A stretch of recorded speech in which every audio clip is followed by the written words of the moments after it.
Hello, everyone. This is Heikki Kovalainen, and you're listening to Beyond the Grid podcast.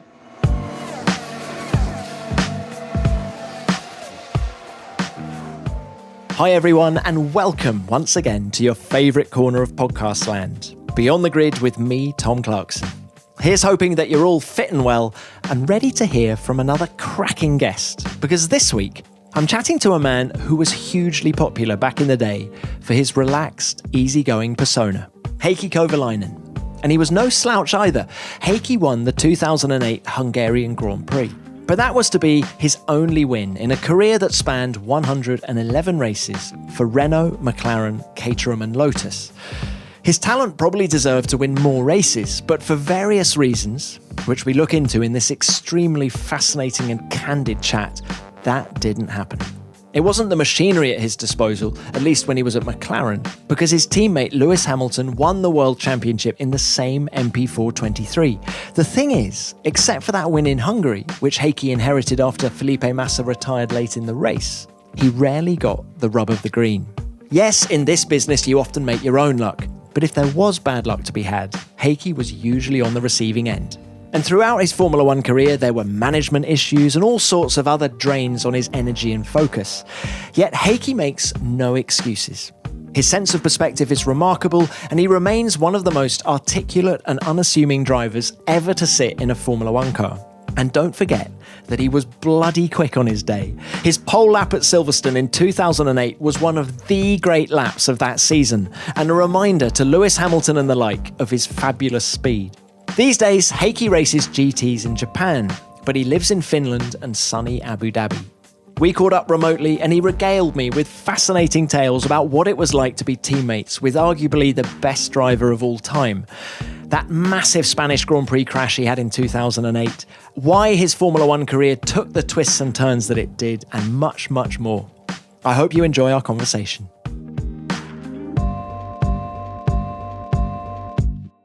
Heikki, it's great to see you via Zoom. You're looking very well. Where in the world are you at the minute? Well, in fact, now I've spent the last few weeks here in North Finland. We've got a small cottage in the middle of the forest here. And I was, in fact, preparing for my Super GT season in Japan already. Things were still going ahead there. But then eventually the start of the season got postponed. And the only place that I could return, or maybe not the only place, but in one of my homes is in Finland, and this was the only home at the time that I could return because our normal residence, which is in Abu Dhabi, was already in lockdown, so I couldn't return there. So I got back here, and in fact, it's not too bad place to be. It's very quiet here. It's very easy to distance myself from everyone, and I can still do some activities outside and relatively normal cottage life. So it's not too bad place to be during this time. Sounds amazing. Now, before we go on, you've got a picture on the wall behind you. Yeah. It looks like a mid-70s McLaren. I'm guessing an M23? Yeah, it's possible. It's James Hunt 76, so perhaps that was the McLaren at that time. Yeah, it's the one who won the championship. Yeah, exactly. Yeah, it's it's a friend of mine who's making these sprints and this kind of artwork. And he asked me a while ago to pick one as a souvenir from him to me, and I picked this one not because of James Hunt. Although I'm a fan of Hunt, I'm not that big fan. But in fact, the Mount Fuji on the background in that artwork is the reason why I picked that. Fuji is a special place for me in Japan. First time I ever went to Japan as a test driver for the Renault team in 2006 was we went to Fuji and we had a nice event there with some of the sponsors. My first podium in Formula One 2007 happened at Fuji, and also my first podium in Super GT in 2016 was at Fuji. So that's the reason why I picked that picture. It's a very nice artwork, yeah. It's lovely. Well, let's talk about your Formula One career now in more detail. And I want to start, if I may, by taking you back to Silverstone 2008. You're in your first year with McLaren alongside Lewis Hamilton, and I think I witnessed one of the best qualifying laps I've ever seen. You put the car on pole by half a second. I think Webber was alongside you on the grid. Hamilton was back in fourth. Was that the best lap of your Formula One career? Well, it's hard to say whether it was the best lap, but it was a good one. I think one of the good ones at that weekend. In fact, all weekend was looking quite strong for me. The practice sessions on Friday, I was right near the top, if not on top on both sessions on Friday. The car felt good, the tires felt good, everything felt fine. And the qualifying day, I remember it was a really windy day. And then some of the corners, a lot of guys were struggling, in fact, to put a good lap together. And I think also Lewis, on his best lap, he was caught by a gust of wind in one of the corners. It was towards the end of the lap. I can't remember exactly which corner, but I think he lost more time. And the gap to Lewis was bigger than it perhaps should have been. But having said that, I think I had legs that weekend for Lewis. I was looking strong that weekend. So it was a good lap, and of course a good opportunity for me to take my first pole. And shame it was the only one, but at least some good memories, yeah. Pedro de la Rosa, who was the test driver that year with you guys, says it was one of the best laps he's ever seen. Yeah. I remember the engineers, my race engineer Mark Slade and the whole McLaren team. Obviously, they were very happy about that, and Mark was telling me, it was really good lap, and he was obviously very pleased for that. It didn't feel that special. That just that weekend, every session felt relatively comfortable for me, and even that qualifying, I remember after I'd done the lap, it didn't feel like super lap inside the car. It felt tidy and good lap, but it didn't feel like super lap. Like sometimes you feel like, wow, that felt really good. But the time was really good, and I think I managed the conditions that day better than anyone there on the grid. Can you talk to me about how you used to prepare yourself for a qualifying lap and the sort of the pressure and how different your approach was to qualifying compared to the race? I guess it was somewhat different. I used to do quite a lot of I don't know what you call it in English, but mentally preparing. I was going through the lap in my head. Visualization. Yeah, exactly. Yeah, visualization. I've done that. In fact, all the way through my career, I did that before I got into the garage in my little room while I was sitting in the car, and I was kind of going through the lap, and I've done that quite a lot. For the race, it's slightly different. It's very hard to prepare for the race. The race start always is so unpredictable and so difficult to plan that it's almost better not to plan it, and it's just let your instinct and go with your your instinct and let your body make the choices and the subconscious mind make the choices for you in the race. But in the qualifying, I think the preparation for me at least was useful, and I still do that in the GT races as well. So I remember before the qualifier, after the third practice session, sitting in my room, going through the lap and through the breaking points and kind of like trying to picture that lap in my head. And I think the qualifying, in fact, has never been such a big problem. I've always been relatively good qualifier, so maybe it's something that's worked reasonably well over my career. So Heikki, in the race at Silverstone, you start on pole. Cut a long story short, you finish fifth, and your teammate drives one of the races of his career and wins the race wet, etc., etc. In a funny kind of way, does that weekend slightly sum up your 2 years at McLaren, in that it's sort of promised so much and yet ultimately turned out to be a little bit frustrating? Is that how you view those 2 years? Yeah, I think it's quite well said, and it's the truth, really. Actually, the first year at McLaren started really well. In Melbourne, I qualified third, and in fact, in my first race with McLaren, without the safety car, I think my strategy at that point would have been very good. I had a chance to jump Lewis, or at least jump, I think it was Robert in front of me, and probably finish second or third in that race, if not win the first race. And then after first few races, I think I was ahead of Lewis in the points. But then things didn't eventually then work out as planned. So yeah, I think you're right. It kind of sums up that there was some promise, and I had some momentum going to McLaren. My first year at Renault started really poor, but I managed to turn the season around, and at the end of the 2007 season, things were starting to click and started to work, and I started to make some decent results, and I was ahead of Fizzy most of the time. So I had the momentum. The momentum continued at the beginning of 2008 season, but I didn't manage to ride the wave all the way, if you like. And then second half of 2009 season, it fell apart. That's probably a good way to describe it. I think there are many reasons for it. Ultimately, it just didn't work out. What about Lewis Hamilton? I mean, I would put a pretty strong argument to you that had you had any other teammate in 2008, I think the might have been different. Just tell us about the relationship with Lewis, particularly in that first season, and also let's celebrate Lewis. I mean, what makes him such a phenomenon? Yeah, I mean, I had a great 2 years with Lewis as a teammate. We've never had any big problems with us, and perhaps one reason that we've always gotten on very well is I'd never really challenged him like seriously enough. Perhaps he'd never got enough of a challenge that he needed to stretch. But in fact, I felt the both years there it was hard for me. He was just that tiny bit faster all the time, and I had to stretch every session. It was straight from the winter test. I was always like I had to stretch to match him or be ahead of him. Like an average lap wasn't good enough.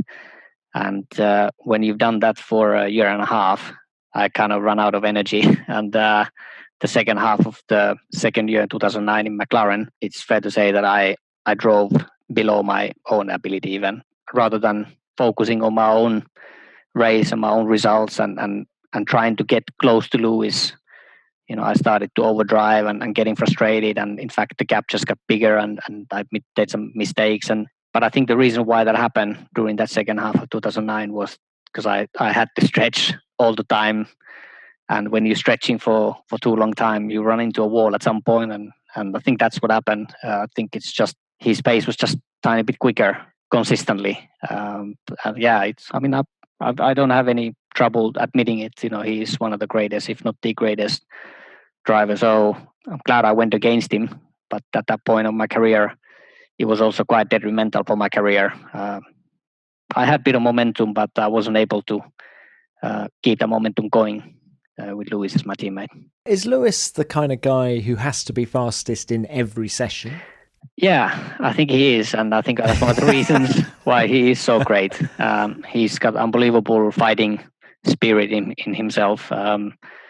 We had some funny things sometimes we did. And I mean, he took even like a small bets very seriously. For example, at Spa, I think in 2009, we were at Spa and the first practice was just about to start. And I think Lewis came to me and said that, would you like to do a bet just on the out lap that who goes faster through a rouge straight out of the box?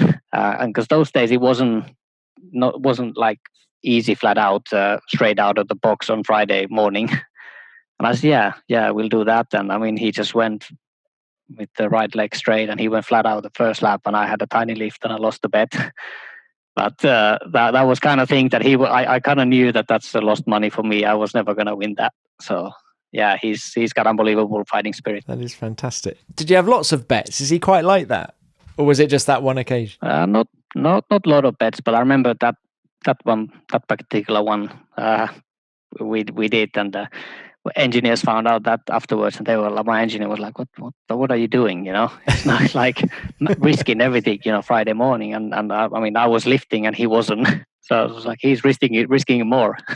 Heikki, where is he particularly impressive? Is it under braking, or seems to be there's obviously so much time to be made up there, but also is it through fast stuff? Is there one particular area? Yeah, I think the main area that I struggled to match him was braking areas. So he was able to brake later and harder, and yet he was able to hit the apex and make the exit the same as mine.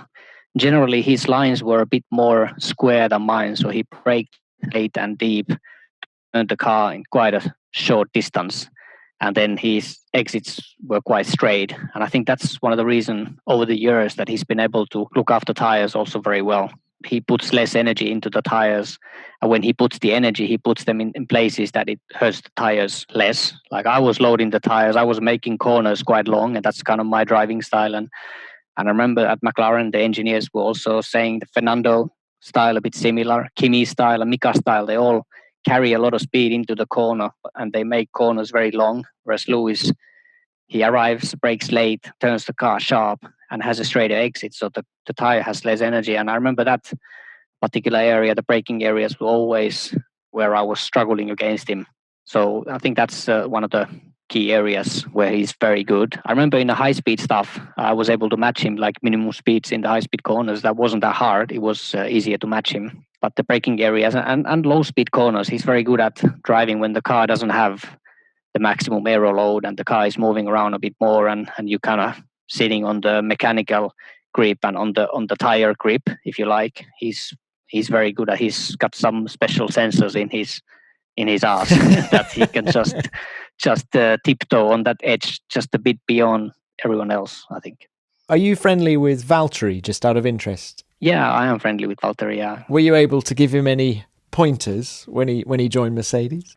No, I mean, not really. I mean, he's never asked me anything. Of course, if he ever asked, I could talk to him. Only a few times I've spoken to him after some Grand Prix during his first year. I think it was a Mercedes.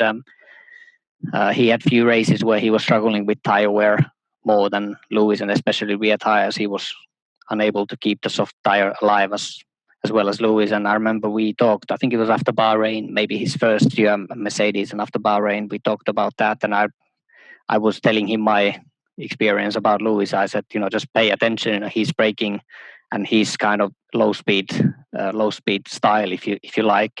Keep an eye on that, because that's where he's really strong. And I think Valtteri agreed with that, but I haven't given him any tips. I think he can figure it out himself, and he's done very well over the years, I thought. But yeah, we've had small chats every now and then. Spain 2008, you'd just taken the lead of the race, and then you have a front left wheel rim failure at 150 miles an hour, I guess, turn 9 at Barcelona. Huge accident. Yeah. Horrible to watch. I think you were buried under the tyre barrier, weren't you? Yeah. First of all, let's talk about the crash, actually. How much warning did you get of that rim failure? And can you remember what you thought as you were heading towards the barrier? Yeah, in fact, I can't remember the whole incident. I remember starting the lap. I think it was maybe Robert was in front of me and he pitted. And I think I had, out of the guys at the top, I had the most fuel. So I had a couple of laps extra on everyone. And I remember engineer telling me, okay, now it's time to push and turn up the engine a bit and trying to make a bit of time before our stop. Then I have a 4-hour blackout getting back to this world at hospital with Ron there, and I think Marty was there and my wife was there, and I don't remember anything about that. But yeah, I think there was no warning. Just looking back, looking some of the footage, and there was no warning. The wheel nut was just coming off during that first stint. There was some lacquer coating being left between the wheel and the nut, and the nut wasn't fully tightened at the start of the race, and it came off just a couple of laps too early. I mean, had I stopped a lap or two earlier, would have probably not happened. But yeah, it happened in the worst place. Obviously, it always happens in the higher speed corner, and there was no way to escape that. So it was a big hit, and I hit my head under the car, sort of slid under the barrier, and I hit my head into the barrier, and that would knock me out. But I mean, there was no other damage, just a hit in the head and a bit of a concussion. Interesting that you say Ron Dennis was there when you came round. Yeah, he was there, and obviously everyone was worried. It kind of looked when I went under the barrier and my head got the hit. I think you never know if the whole head is being chopped off. It looked quite bad. Fortunately, nothing more than that happened. Just a hit in my head, and yeah, I stayed in Spain for a week, just as precautionary checks, and then yeah, went back home, and then I think it was a couple of weeks later we were Istanbul. So, do you think in hindsight you were ready to race in the Turkish Grand Prix? I think I was ready. Yeah, I had some headaches, but all the other sort of neurological tests that I did with the doctors, they were all normal. So I think I was ready, and in fact I qualified very well there. In fact, my engineer told me again there that we need to hit you in the head more often, because it seems like the performance been really good. I think I qualified on the front row with a 2-stop strategy. Most of the guys were on a 3-stop strategy, so we were really looking strong for the race. And then just Kimi touched me in the first corner. I got a puncture and the race fell apart. But I think physically and mentally I was ready to race. Yeah, there was no issues with that. What about the dangers, just out of interest, particularly in Formula One? How did you come to terms with the dangers of the sport? And of course, we'll come and talk about your win in Hungary, but of course, Felipe Massa as well and his accident. Do you think about that much? No. Even after the crash in Spain, did it make you question things more? Or No, it didn't. Mad racing driver. Yeah, I guess, many people ask about this, and I've never thought about it and never worried about it. Once I get into the race car, at least up to this point of my career, I'm still committed and still not even thinking about the dangers and risks. I think when the day comes that I start thinking about it, it's time to stop. I think you can't afford to be afraid of it and worrying about it too much. Or in fact, worrying about it at all. I think it's not possible to race hard and race well and being worried about it. But maybe that day will arrive one day. And I'm getting older. I'm getting to the end of my career, towards the end of my career. I'm sure the end is closer than the beginning. I'm sure. So nah, you're only 38, Heikki. You're only 38. yeah. But who knows? Maybe we can still race a few years. But I've been racing since very many years ago. So I'm sure that at some point the end will come. But so far, at least, I haven't been worried. I haven't worried about these kind of things, and I've never thought about it. People ask about it, and just say I've never even considered, never even thought about that. So I'm interested. You say that you did some neurological tests after Barcelona. I'm quite interested to know what they were. How much can you tell us about that? Yeah, we did. I think the sort of basic kind of tests, some memory tests, some coordination tests, and there was many. I think there are many different protocols that you can do, and I had to do a lot of. We did. I don't think I had to do, but the doctor McLaren at that time wanted me to do all these things and just to check. So they scanned all the brains, all the CT scans, and everything were fine. Still, they wanted to check that all the neurological and sort of your neurological skills have stayed the same. And then before the Istanbul, I also had to do the official FI test, which is kind of similar things. There's some memory things and some kind of puzzles that you have to pass. And the doctor, Gary Hartstein, he said, you're good to go. So they were all fine. And I'm guessing Gary and the McLaren doctor, was it Aki Hintze? Yeah. I imagine they'd already spoken as well. Yeah, they'd already spoken, and Aki was confident. He said to me that from what he's seen, he's happy for me to race if I feel like racing. And yeah, of course, I felt like racing. I felt fine. Just a little bit of headaches. Still, before the Istanbul weekend, I had some small headaches, but they said it was normal after that kind of big impact. It was quite a big concussion, quite a long kind of blackout. So it takes a while, but all the other signs were good. So there was no danger. There was nothing to worry about otherwise. Aki very sadly passed away a couple of years ago, didn't he? But yeah, how much of an influence did he have on you and your career? Yeah, he had a lot. He was a good friend of mine, and all of his family were a good friend of mine and still are. He was kind of somehow like a visionary, and he was one of the first ones to put together like a really complete programs for race drivers. And I think, Schumacher started, and maybe Senna and Schumacher, they've started the sort of fitness side, but then I think Aki has brought a lot of other aspects in terms of driver training and driver preparation into the Formula One world. And a lot of the stuff that we did, I think, we're ahead of time nowadays. Perhaps all the teams are doing similar things, and it's kind of normal how the younger drivers especially are preparing for their careers. But Aki was a bit ahead of his time, I would say, and it was interesting stuff. Some stuff were complicated, but I think we got some benefits, and Lewis was in that program, and many other drivers also were in that program. I think they've all gotten benefit of that. The one time I came across Aki was about 10 years ago. Maybe it was longer than that, but we ran the Nürburgring Nordschleife together. Okay. All 14 miles of it. And Aki must have been, I don't know how old he was, but a lot older than me. And I thought, I've got Aki here. I've got him.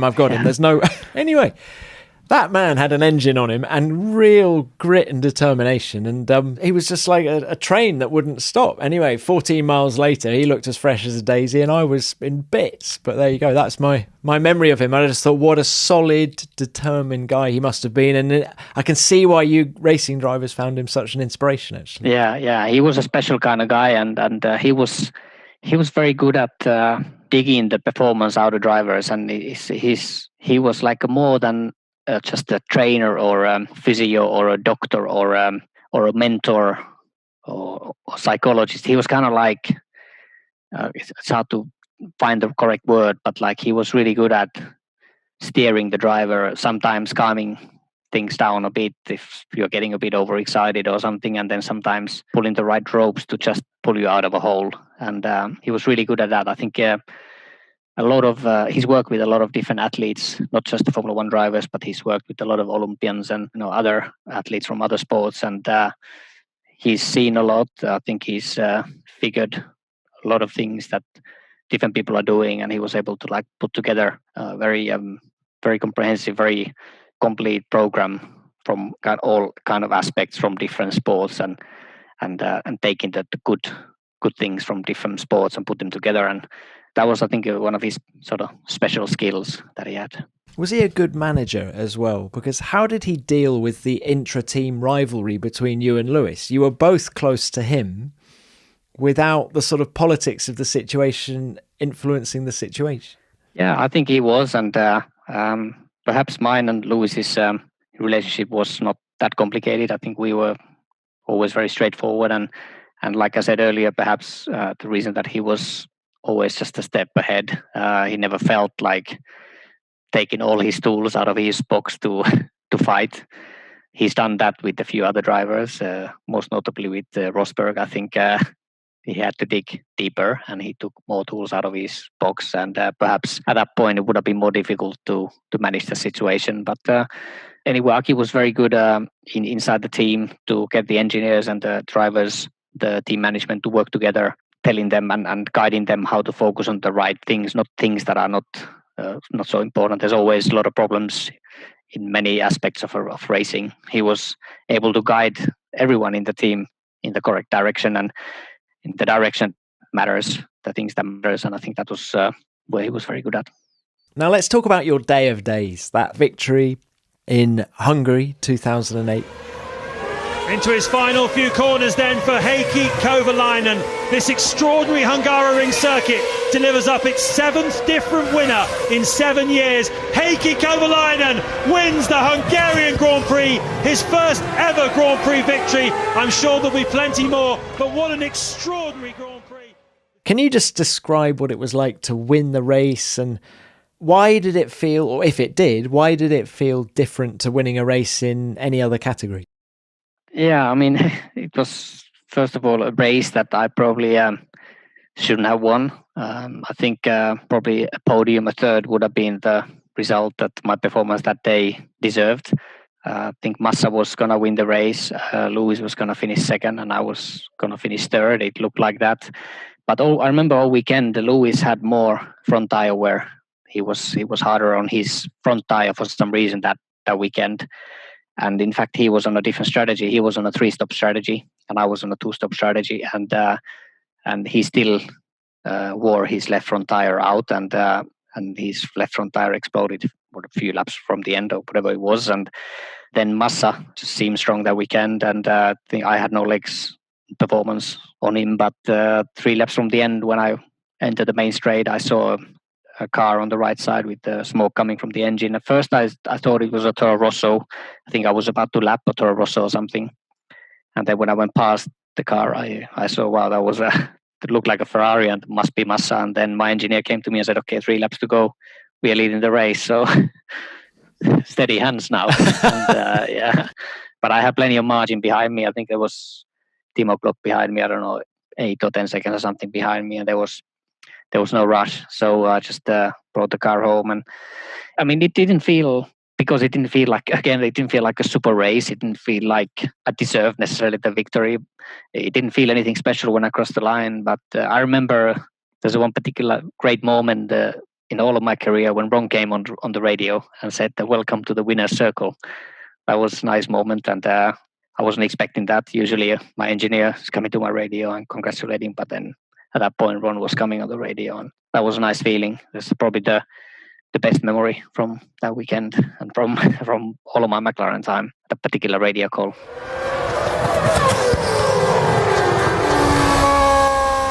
Welcome to the world of winning. Heikki. First of many. Well-deserved win. To finish first, you first got to finish. Well done. It's a funny sport, isn't it? How you win a race that you feel that perhaps you didn't deserve to. Are there races where you felt you drove brilliantly and didn't win, conversely? Yeah, I think there are more races like that. Actually, after my Renault and McLaren years, the years with Caterham, Lotus first and then Caterham, I think some of those races I felt I did better job, and I did a race with less mistakes and good in laps, good out laps, good race starts and all that, and finishing 17th. Yeah, that was kind of hard to take, but I feel those years I did better races. I was better race driver at that time. I think the years of McLaren and Renault and the struggles there have taught me a lot of things. And then when I went to Caterham, I think I was able to handle the situation better. And I'm pretty sure had I been in a better car and had the car been faster at that time, I would have been able to do better results compared to what I did with my time, for example, on McLaren. So I think I just arrived at McLaren a bit early, bit green, bit too rookie in many aspects. And I became a better race driver during those years. Just that the team and the car didn't develop enough to kind of get another wave of momentum going. That was the idea after the McLaren years, to go to a smaller team, go back to basics and trying to get myself better frame of mind and get more performance out of myself. And I think I did that initially. But then progress of the team then kind of stalled and it kind of took me with the ship was sinking, and I kind of went with that. When you joined Lotus, did you believe it could become a serious challenger? Initially, no. I thought that the first year will be tough, and kind of knew that starting from scratch is going to be hard. But I didn't think we were going to be 5 seconds off the pace like we were initially. I thought we were going to be a couple of seconds off the pace, and I thought we're going to be at the back of the queue, but we'll be in the queue. But in fact, we were not even able to join the established teams' queue, if you like. Only the new teams at the back were racing their own championship. And after the first year, I thought that they were going to make more progress. And then the second year, progress didn't really happen. We got a bit closer, but still not seriously challenging anyone yet. And at that point, it was kind of I was starting to think like, well, shit, is this going to work out or not? And then the third year already felt like it started to go downhill. The investments were not there. The team needed more push on every area, and in fact, there was just the development was kind of stalling as well. So it started to look a bit worrying. I mean, you say the investment wasn't there. How committed was owner Tony Fernandez? I think at the end, initially, I think he was relatively committed, and I think he thought that it'd be easier to join the queue and get further up the grid. And the first year when things didn't happen, I think that was kind of expected. But the second year, I think he was expecting more. And I think when he realized that spending 100 million plus a year and nothing happening, it kind of the excitement kind of started to die down a little bit. And I think at that point they probably realized that this might not work out, and then they were starting to scale things back. And at that point, it was, of course, the wrong decision if you wanted to move the team off the grid. So, yeah, I think initially they were committed, but quite quickly I think they became unsure of that thing. Did you have anything else on the table for 2010? I mean, in hindsight, was it the wrong call, the wrong decision to go there? 2010, no, not really. It was quite a complicated situation. I just actually gotten into a bit of a management battle with Flavio. Flavio got the penalty or the ban from FIA, if you like, for what happened in Singapore. And at some point, it was in fact at the end of October 2009, towards the end of 2009 season, when I was told actually by the FIA that I won't be granted a super license if I'm managed by Flavio or his management company. And then at that point, I had an offer from Mike Gascoigne and from Tony. And at that point, it was looking like McLaren was not going to keep me. It was quite obvious. So and they wanted to sign the Lotus deal as soon as possible. But at that point, I kind of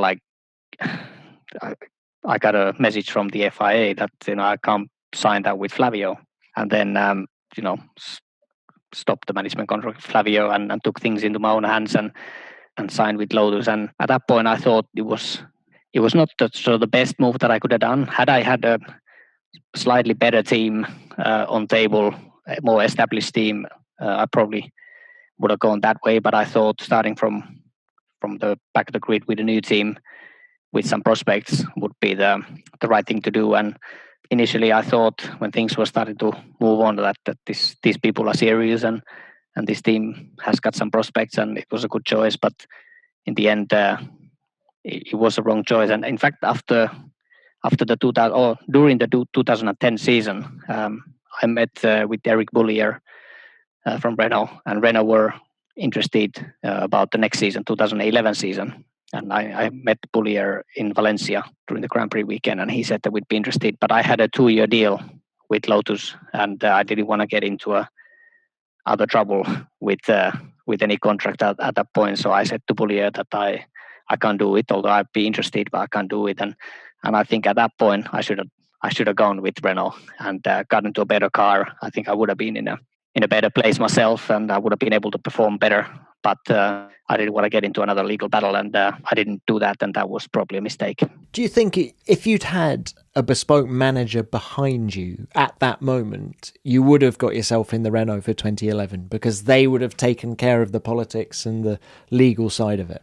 Yeah, it's possible. I mean, at that point, we were doing everything with myself and my wife. And I was battling with Flavio a couple of years, in fact, in the court. And I think actually one of the biggest mistakes for my career was to leave Flavio's management company. I think they did the best contracts for me in Formula One. And they, in fact, looked after me since the Renault junior years. I signed with Flavio in 2002. And when I signed my first test driver contract, Flavio was able to jump a couple of steps on the payment schedule, and he got me more money. Of course, he took a slice of it, but he got me more money than I deserved as a test driver. And my race driver contracts, they were always better than the initial Flavio contract said. And I should have like other drivers like Fernando and Mark, of course, they had contracts in place for 2010. So for them, perhaps the decision to stick with Flavio was easier. But in hindsight, I should have stuck to Flavio, and I think he would have been able to get me a great contract, and he would have been able to negotiate me a better throughout the years. And that's one big regret that I stopped the contract. Heikki, I'm siding with you because if the FIA have told you won't get a super license if you're with Flavio Briatore, that leaves you in a particularly difficult place, doesn't it? It was, yeah. And I remember it was also part of it's not the reason, but perhaps part of the reason. It certainly didn't help the second half of 2009 season with McLaren. This thing was going on the background. And I remember we had a morning briefing at Suzuka Saturday. We were preparing for the third practice and for qualifying. And after the morning briefing, I walked into the FIA office and I met with Alan Donnelly in the office in the middle of a race weekend. And I asked him the question, Alan, what do I need to do? If I stick with Flavio, can I sign with Lotus? And he said very clearly to me, no, you won't be granted a super license. And it's as simple as that. And, at that point, it was a tough place for me to be. And then in the end, I decided to take things to my own hands and stop the contract with Flavio. And, I never had any problems with Flavio. I always liked him as my manager.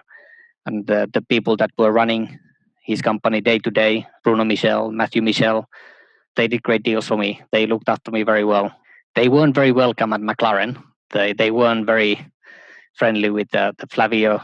It's kind of the Flavio gang wasn't that friendly with Ron gang. But I think that wasn't the game changer. That wasn't the reason.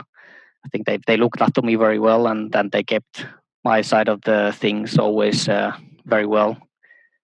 And then actually, once I stopped the contract with Flavio, the next couple of years, when we were doing things with my wife, just me and my wife, we actually thought that, we need someone else. We need someone here to help us to move things forward. And at that point, we were considering. In fact, I met Mika Häkkinen and Didier Cotton. I met them at Singapore through the Singapore Grand Prix. I think it was 2000 and whatever it was it 2011 perhaps? And I was kind of sniffing around that once this Flavio case is finished, I didn't want to have another manager while I was still having this fight with Flavio. But once that is settled one way or the other for the future, would they be interested to look after me? And in fact, they were, and Mika was very interested too, and he thought he could bring something to the table and he could be of help.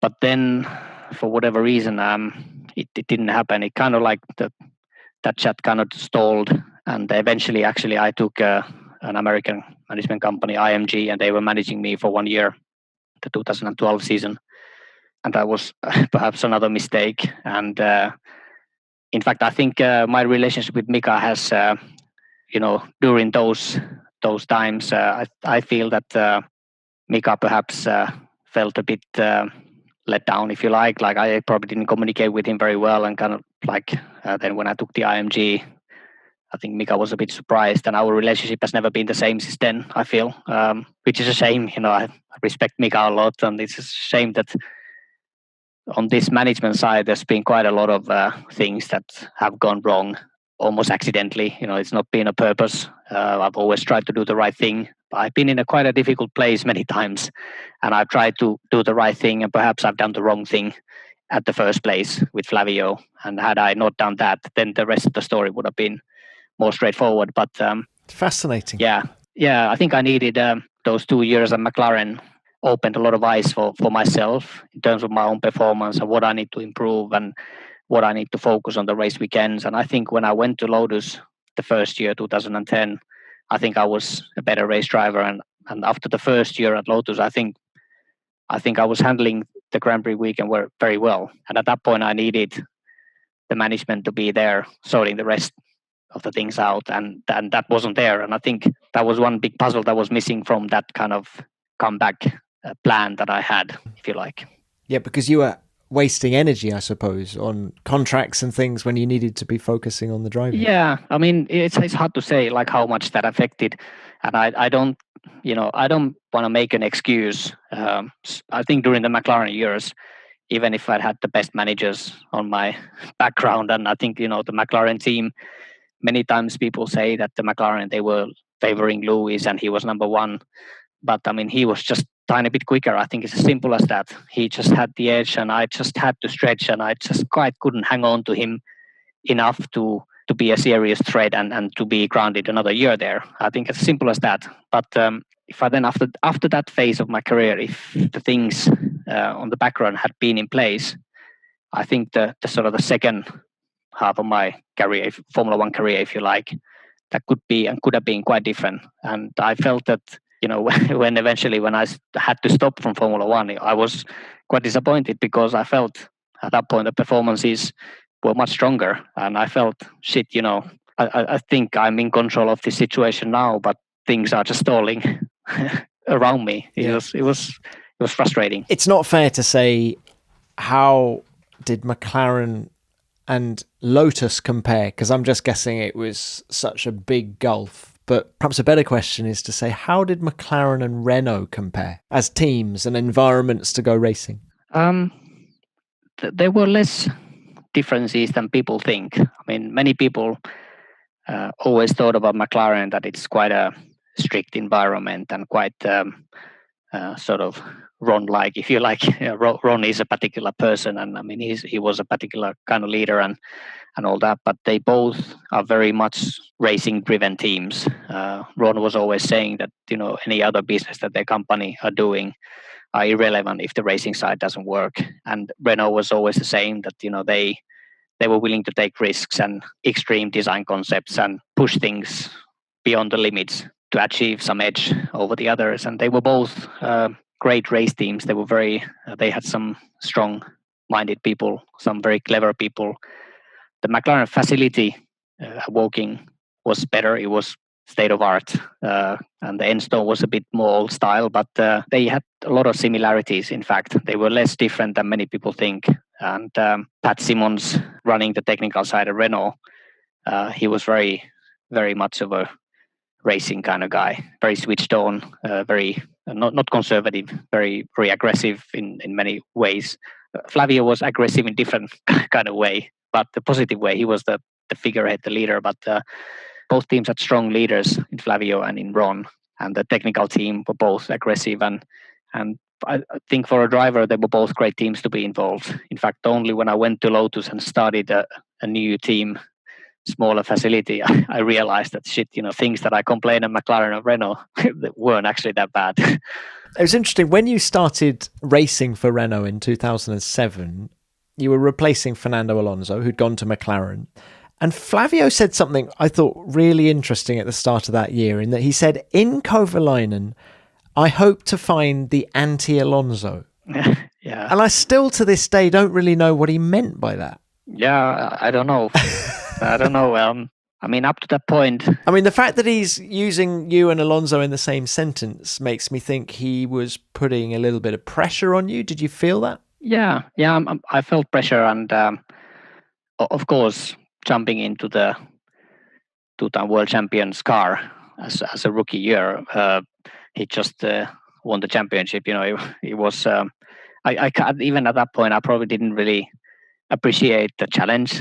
I kind of thought that, I'm ready, I'm a young driver. I've passed all these young, the junior categories, and, I'm the next big thing. And, Melbourne was quite a tough landing for me when I went there, and, just completely out of control a weekend and wasn't able to focus on the right things. And it was a wake up call. But at that point, in fact, the guy that was guiding me the best was Pat Simmons there. Flavio was, of course, telling me to push and telling the engineers, tell him to push. And, but that wasn't kind of the right guidance that I needed at that point. And he was just giving a little bit of pressure. The Pat Simmons was the guy that was guiding me the best, and my engineering team were guiding me very well. Eventually, I found my feet. But I think, I'm sure Flavio saw a lot of potential in me all the way through the junior years. I've been ticking the boxes every year, winning races and winning championships up to the point when I became a test driver, and he'd invested in my career, and his management company invested in my career. So, of course, they had high hopes, I'm sure, and they saw a lot of potential. Maybe the reason he was talking about anti-Alonso, maybe he thought that I could be up there, fighting and stopping Fernando winning, or trying to fight for him, fight with him at the top. I'm sure that's how they felt up to that point. You're actually in a unique position in that whilst Renault test driver in 2006, and I think you did nearly 30,000 kilometers of testing that year or something. It was huge, wasn't it? But yeah, you worked in the world champion team alongside Fernando Alonso. And then, of course, the next year you're with Lewis Hamilton. So I'd love you just to give me your thoughts on Fernando as a racing driver, as a person, relative to Lewis, really. Yeah, they were obviously both extremely fast drivers. I remember always those days we had a separate test teams, and I was usually driving for 3 days the other car, and then Fernando and Fizzy were altering the other car. And in fact, quite often I had some really good programs. I had 22 sets of new tires for the day, and Fernando was doing some front wing comparison or some engine reliability testing or something. So my times quite often looked quite good, and I probably didn't appreciate. I probably didn't look the data carefully enough to really see the truth, because many times I felt my lap times were really competitive compared to Fernando or compared to Fizzy.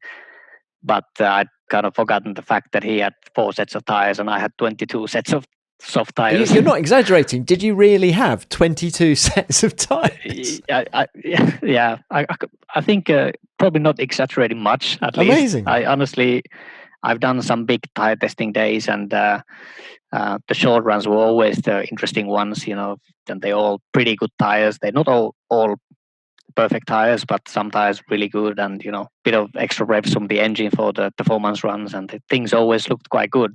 But in terms of personalities and in terms of like race drivers, they both obviously extremely fast, and they're both very good at working with the engineering team, and in fact the whole team, in fact the people at the factory, and they both very active in giving feedback to the factory. And perhaps something that I overlooked also during my career, sometimes I wasn't that bothered about if some button wasn't in the right place, or if it wasn't in a perfect place in the steering wheel. And for example, in some cases, I remember we arrived at the test, and the brake balance adjuster at those days was still a kind of manual adjuster. It'd been shifted to the other side of the cockpit, and I was surprised at what's happened here. This is how Lewis wanted it to be changed to the other side, so we wanted to change both cars so we have the same spares and stuff, and that kind of things happen where I never thought about that kind of things. In fact, it was maybe not a bad change. It was a good change, but I'd never thought about it. I thought it's been designed to put there, and it's kind of there, and I can manage with it. But they were both that kind of guys that got into these kind of small details. Some small buttons got changed, and they actually then made sense most of the time. They're both really good at that. I think the attention to detail, the ability to work with not just the race engineer or the engineering team at the track, but also the ability to work with the designers at the factory have given them edge over the years. They've gotten exactly the kind of areas that are lacking in the car for them. They've gotten them working that way. Who was better under pressure? Because you saw both of them, in the midst of a world championship fight. You saw Fernando, okay, he clinched it in Brazil. It wasn't the last race of the year in 2006, and then of course you saw Brazil in 2008 with Lewis.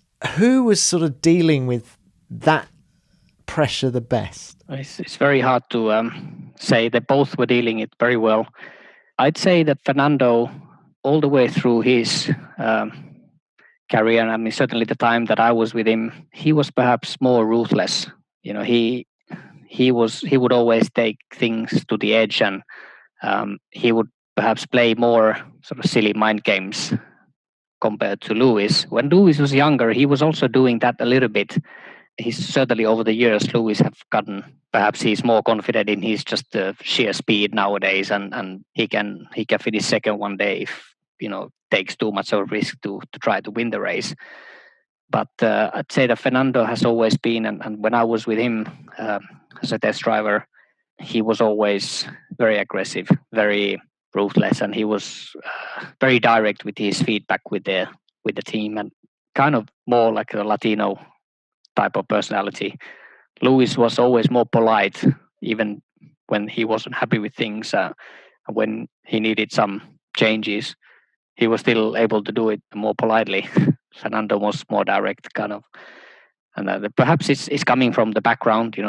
Lewis have been with McLaren and with Ron for years, and you could kind of see a bit of the Ron kind of behavior in Lewis, and you could see kind of bit of Flavio behavior in Fernando. But I think it's very hard to compare which one was better under pressure. I think they both were really good, really excellent. I wouldn't want to say which was better. I think it's not probably fair to compare. Can you see why it didn't work with them in the same team? Yeah, I can absolutely see why it didn't work with them. I mean, they were so close on performance that they were always near each other on the circuit. And then I think this kind of Flavio style and Ron style was clashing in all aspects of race weekend and any particular race. It was kind of clashing quite easily. They both had and they both have kind of killer instinct. It's the fight for win, and then the need to beat each other was too great. So it was quite easy to see that situation could escalate, and it did. Coming back to you, there are various pivotal moments, aren't there, in a racing driver's career? And weirdly, given the success you had in circuit racing in the junior formulas, do you think one of the things that sealed the deal with Renault for you was winning the Race of Champions in 2004, beating Michael Schumacher? Did that, I remember that result, there was a lot of buzz about you after that. Did that help in any way? I'm sure it did. At that point, I was very unknown junior driver in some junior program with Renault doing something. And in fact, I got chosen to be part of that race because the usual guns in Finland, Kimi or Mika, or both Mikas, in fact, Salo or Häkkinen, or no one else was available or were not interested to do. So I was eventually the one in the line who said, yeah, I'd happily do it. And it was funny weekend. Already during the practice day, one of the marshal came to me after the day. There was like a lot of, I don't know if they're paid or volunteers, but one of the French guy came to me who was timing things, and he came to me and said, by the way, you've been the fastest in every car that you've been testing. We did like a practice run on each different type of cars that they had. He came to me and said, by the way, you're quickest in all of the cars, every car. And I was like, okay. Did that surprise you? Yeah, absolutely. I mean, first time that I met many of these guys, I was in the same changing room with Michael, with Sebastian Loeb, with Jean Alesi, with David Coulthard. They had no idea who I was. Obviously, I knew all of them, and I was just almost not. I wasn't asking autographs, but almost like kind of, hanging with the big boys. And then I think I went and I beat Alesi, I beat Coulthard. I think then I beat Michael in a Ferrari. That was quite funny. I mean, so unexpected. It's a great moment when I won that race. I couldn't believe it, and it's probably what the rock stars feel every time they have a big concert. Step out of the car on the roof, and the whole Stade de France cheering. They're looking, who is this kid? And then I went to super final with Sebastian Loeb, and I beat him in a rally car. And that was funny. And you're Finnish though. Yeah, all Finns can do that. Yeah. I mean, I've always felt that I've been able to adapt to different kind of cars. I mean, I've done a bit of rallying in my career, and I've always felt it hasn't been like so difficult to change to cars. I've always felt like any kind of car or bike or whatever, I get hang of it relatively well pretty quickly. And I'm sure that helped. I remember Flavio, he called me after the event. Pat Simmons also talked to me after the event, and they all congratulated me, and the whole Renault team, they were so happy about it. I didn't think it was going to be such a big thing, but I think, like you said, it had a very positive, reasonably big impact in my career. And another funny story, after the race, we went back to Paris, to the center. We stayed in the Georges V Hotel, very fancy hotel in the middle of Paris. And we got into a lift, and Jean Todt, he was the boss of Ferrari at that time. He got to the same lift, and he kind of looked at me a little bit first. And then he asked me, what was your name again?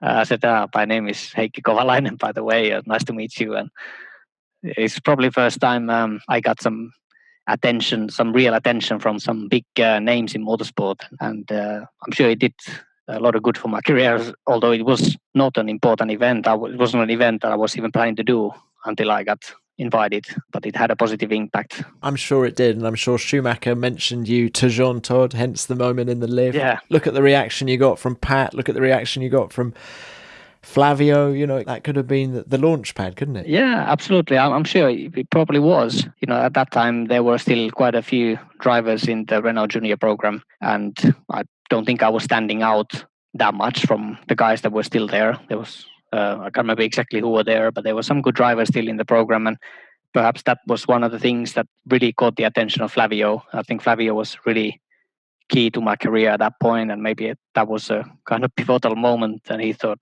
damn, this guy, maybe this is the one that we need to keep an eye on out of all the young drivers that they have.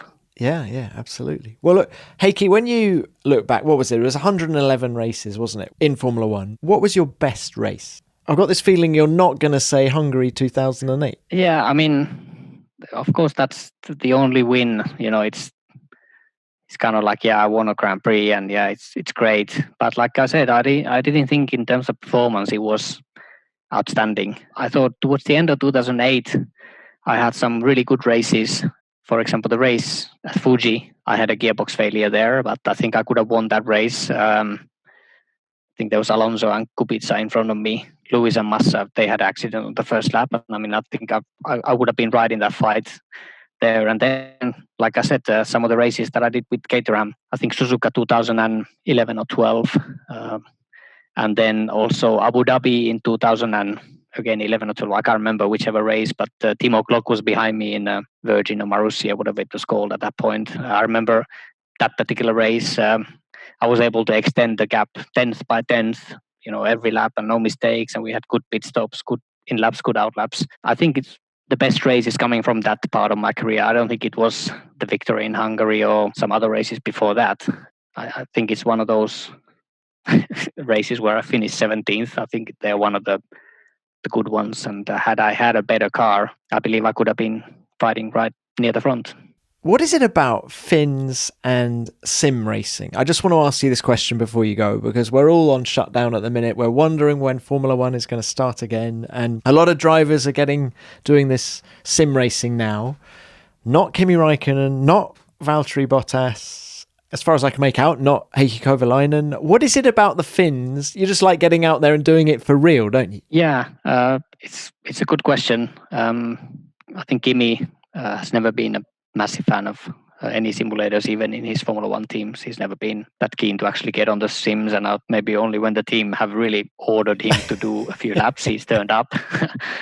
Perhaps, at least my feeling, and I mean, I haven't done sim racing. I think I'm going to do a little bit this summer. Oh my God, shock horror. Wait, hold the front page. What's happening? You're getting a sim? Yeah, I've got a sim, in fact, coming, quite a good one. With the proper, it's got some motion platform and some big screens and all that. It's coming, and I'm going to try a little bit. I'm going to do some stuff. I mean, I'm getting old, so I'm going to get rusty too quickly, I think. So I need to do something. I'm worried. Is the internet good enough in northern Finland? Hopefully, yeah. I mean, I've got a great sim coming, and the internet connection might be letting me down. But then I need a digger and a fiber optic the size of my my forearm to be dug on the ground. Then I think eventually we'll solve that as well. But at least my experience from the simulators so far in my career has been that they're good tools, but they've not been able to replicate, and they've not been able to simulate the real deal, if you like, well enough. I don't think the sims have been as good as, for example, in the airplane industry. I think they are very useful, and you can get kind of very similar feel that you're flying the real plane. And it's very difficult to get that kind of feel in the race car. And I think Kimi, certainly, I don't know Valtteri, but Kimi at least, I'm guessing that the reason he's not that keen on them is if he feels that they are not so relevant. They might be relevant, but they're not so realistic and like not good enough tools yet. And my feeling has been a bit similar throughout my career. I did a lot of sim work at McLaren, and I did a lot of sim work also at Caterham eventually when they got the sim. But it was hard to take some real differences in the sim that I felt. It was hard to take them to the race circuit or get the same feel at the race circuit. So it was more useful for circuit familiarization and that kind of stuff. But to get some real work done in the sim, it's very difficult in the racing world, I think. I haven't driven the latest F1 sim. I don't know how good they are now. And I'm getting a good one here. It's not an F1 sim that I'm getting, but I'm getting a reasonably good one here. So I'll figure out if they are anywhere near. I hope we're going to see you racing Charles Leclerc. He's winning everything at the moment. Yeah, I don't know. I need to practice a little bit and see what kind of lap times are happening. If they're anywhere near, then I could think about it. If they're too slow, then I won't turn up. So if I turn up, I want to be at least reasonably competitive. I don't want to do a Johnny Herbert and cut the first corner and go from 16 to first and then be disqualified.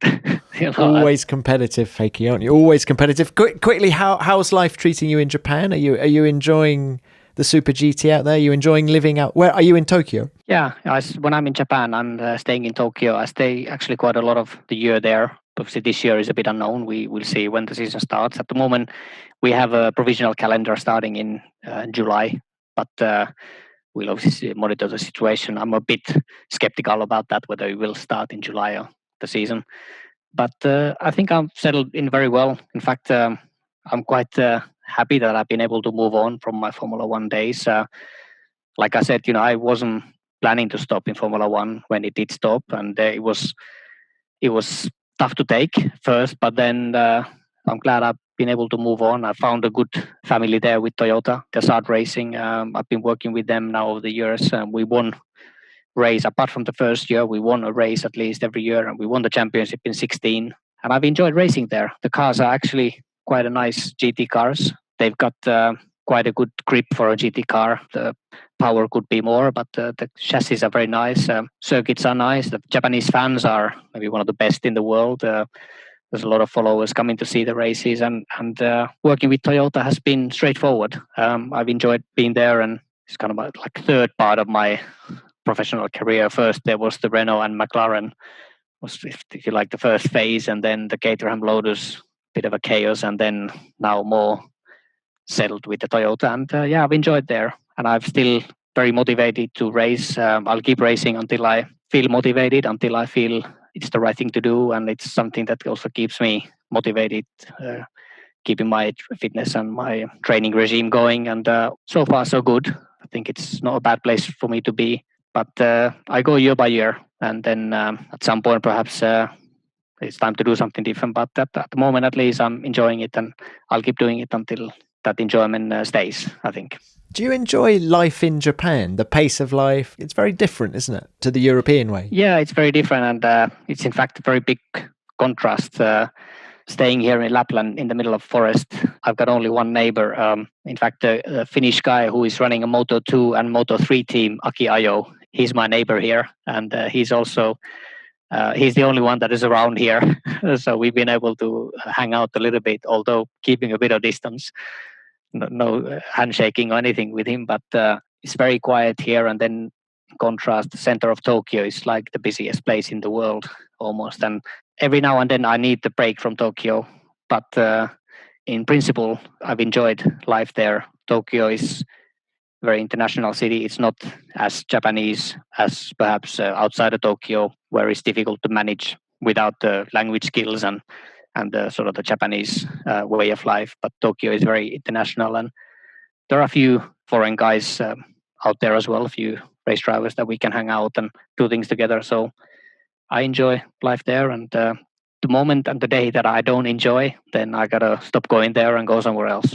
Well, Heikki, good luck with everything that comes in the Super GTs, and thank you for a most wonderful chat, reflecting on all things Formula One. I've loved it. It's been really interesting, and I've learned loads. Yeah, thanks very much for having me in your show. It's you've done some great podcasts. I've listened to most of them, and you've had some interesting guys to chat. And I hope given you a small insight what's sort of been going on. And glad if you've enjoyed it, and if the listeners have enjoyed as well. Great stuff. Thank you, Heikki. Good to speak. Thanks very much, Tom.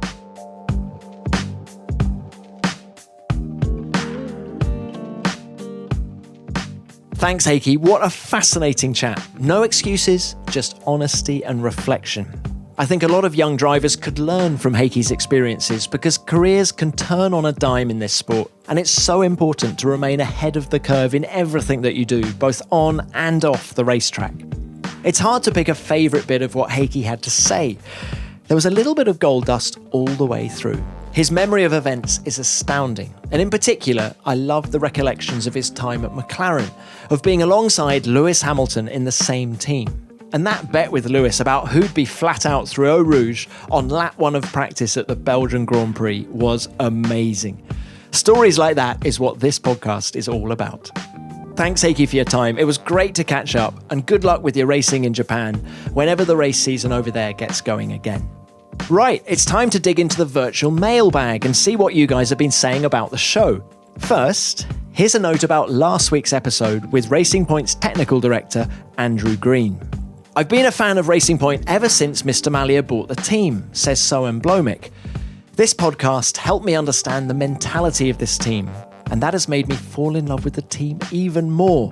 Thanks for bringing us this podcast. Well, what a lovely note, Soen. Thank you. And I have to agree that Andrew was a sensational guest. Looking through the mailbag, it's also fun to find out how you guys listen to Beyond the Grid. Pierre Mayo in Montreal got in touch to say this. I always wait to have 5 or 6 episodes in the queue before listening to Beyond the Grid, but each time I wish I had more to listen to. And in 2 weeks, I would have attended my 43rd Grand Prix, 40 of them in Montreal, 1 in Watkins Glen in 1979, and 1 in Magny-Cours in 1993.